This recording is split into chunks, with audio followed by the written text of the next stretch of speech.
Hey, this is Sky. Welcome to my YouTube channel. Let's do a little study group. I like to do every Sunday a little group for warriors, give us something to think about, do a little spiritual training, mind, body, and soul. That's what I'm all about on this channel. Try to make us stronger. I got 1, 2, 3, 4, 5 things, maybe 6 if I can get through them, but let's just get started and see what happens. First one I wrote down, which I thought was an interesting statement, definitely caught my emotions, was, you are not called to fit in. You were called to stand out. You were not called to fit in. You were called to stand out. You know, some of us have never really felt accepted by others, accepted in friends groups, accepted at school when we were kids, accepted by our own family, accepted in clubs or teams or anywhere. Society, it just kind of feels like we don't really belong.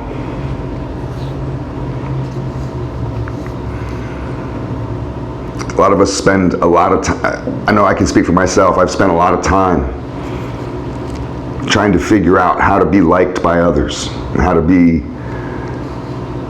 similar to others, how to fit in with other people's ideas, how to fit in with other people's fashions, how to fit in with other people just in general, just so I can feel like I'm a part of a family, feel like I'm a part of some kind of group, some kind of acceptance.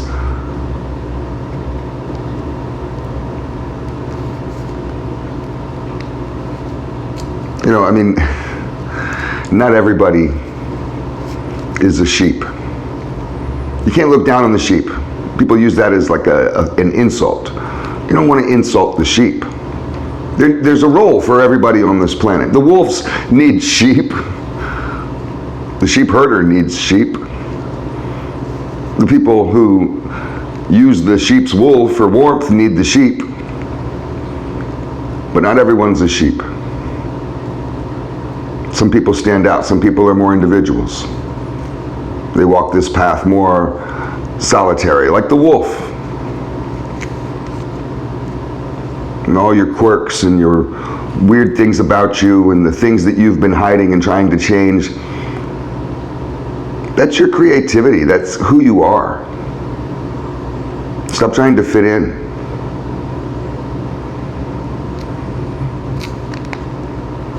Let's go to the next one. People don't like this. I know they don't. I know I didn't like it when I first heard it. I had to write it down because when you feel something that's just true, even if it doesn't feel good, you have to go with it. Your prosperity is a reflection of what is on your inside. All right, let me read that again. Your prosperity is a reflection of what's on your inside. Ooh, that's hot.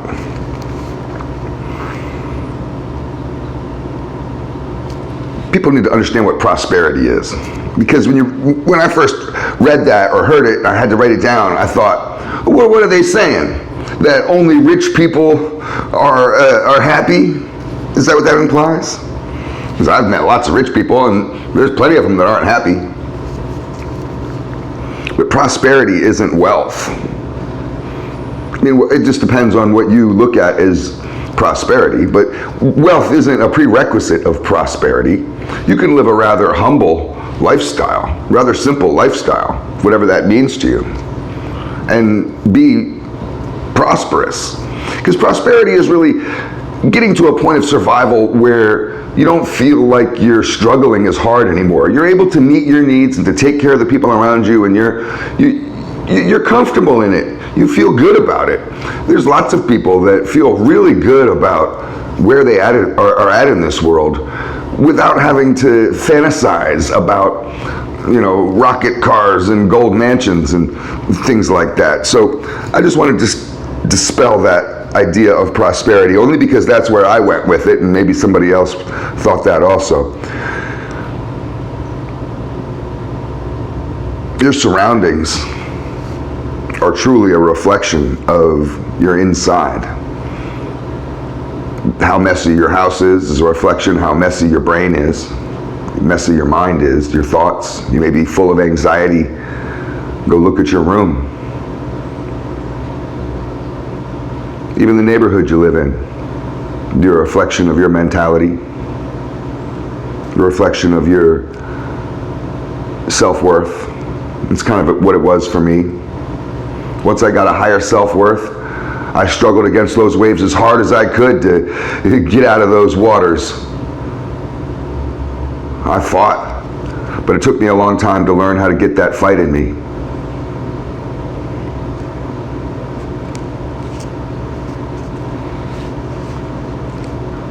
I guess it's kind of a backwards way of looking within.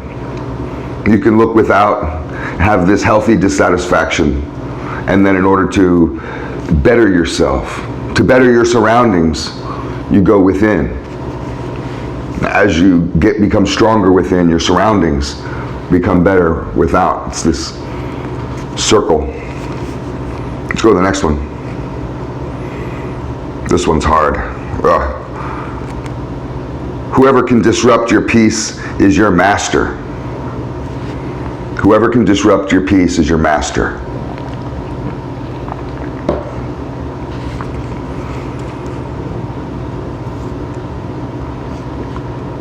I've had a lot of anger problems. That was always my go-to emotion for everything.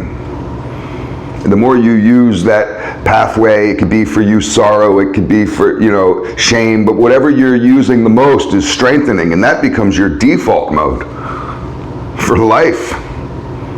I felt powerful when I was angry. It got my brain cells popping. I felt smarter. I felt like my senses were heightened. I felt like anger was the only realm that I could succeed in. Get me angry, and I felt like that was when things finally started happening. It's this twisted way of thinking. Anger is necessary. You want to be able to have it. It's what gets you motivated. We talk about it in the Bible. It's healthy to have anger. You just don't hold on to it. You let it go. You want to be slow to anger and quickly to calm.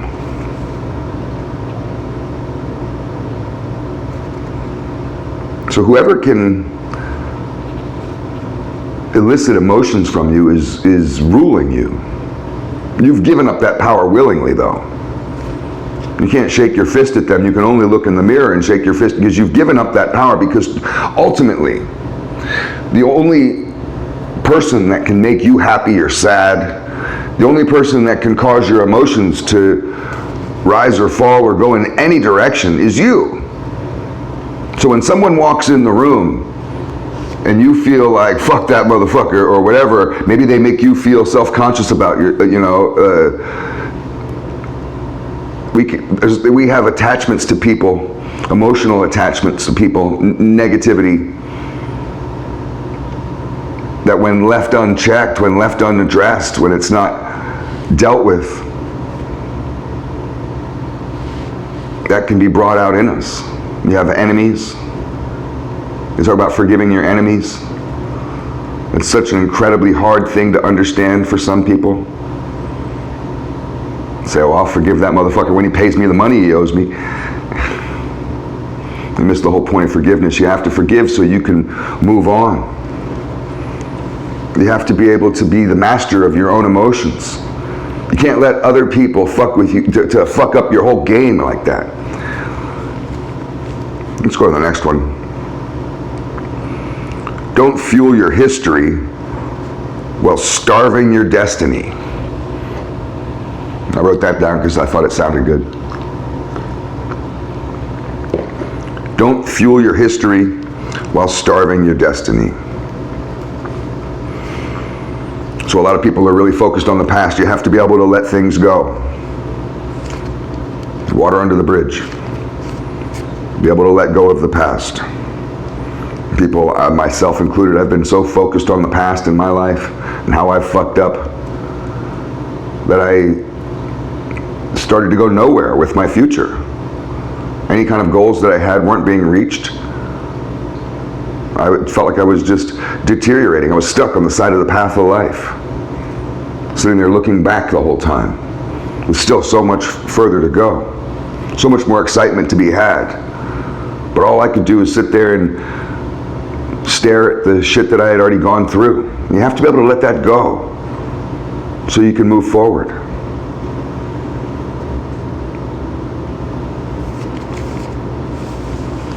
This is just a follow-up. I'll end it here.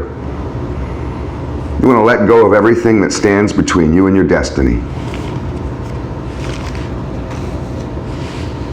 Anything that's blocking what your purpose in life is, your true meaning. Let go of anything, any people, any attachments, any emotions. Let go of any kind of negativity that's standing in the way between you and what's to come, the greatness that was pre-written for you in this game of life. It's food for thought. Thanks for watching.